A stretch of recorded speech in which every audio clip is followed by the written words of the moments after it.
মহান তৃণমূল এবং মহান তৃণমূলের নেত্রী মুখ্যমন্ত্রী মমতা বন্দ্যোপাধ্যায়কে আমরা এত ক্রিটিসাইজ কেন করছি? আমি মনে করি বাংলার গর্ব মমতা। এই যে মমতা বন্দ্যোপাধ্যায় যে প্রতিনিধিরা চিল্লামিল্লি করছিলেন, ওনারা কি বললেন, বাংলা ভাষায় কথা বলে নাকি অন্য রাজ্যে গিয়ে ধরা পড়ছে। আমি প্রেস ট্রাস্ট অফ ইন্ডিয়ার একদম রিপোর্ট তুলে ধরছি।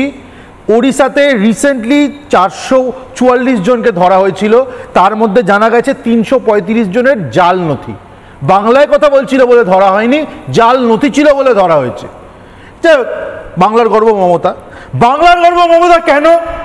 কারণ মমতা বন্দ্যোপাধ্যায় এমন একটা সিস্টেম তৈরি করেছেন খুব স্মুথলি। আপনি রোহিঙ্গা হন কি যে হন, অন্য দেশের তো কি আছে, ঢুকে পড়েছেন একবার, এবার ডকুমেন্ট তৈরি করার দায়িত্ব তৃণমূল সরকার, বানিয়ে দেবে। বাংলার গর্ব মমতা। তার জন্য তার এজেন্ট জায়গায় জায়গায় ছড়িয়ে রয়েছে, যারা হচ্ছে লোকাল তৃণমূলের লিডার।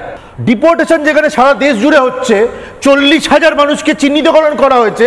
আমাদের রাজ্যে কি ডেটা, সব মহান মমতা বন্দ্যোপাধ্যায়ের এই মহান মুখপাত্ররা কিন্তু বলতে পারলেন না। সার্বভৌমত্ব সিকিউরিটি নিয়ে এই যে ছিনিমিনি খেলা, ছেলে খেলা, এর জন্য তো আমাদের মুখ্যমন্ত্রী মমতা বন্দ্যোপাধ্যায় এবং তার চেলাচামুন্ডার উপর গর্ব হওয়া উচিত। আমরা গর্বিত, আমরা 14 গোষ্ঠীর কপাল ভালো, এরকম একটা সরকার দেখতে পাচ্ছি যে দেশকে বেচে নিজেদের পকেট ভর্তি করছে। এর থেকে ভালো আর কি হতে পারে?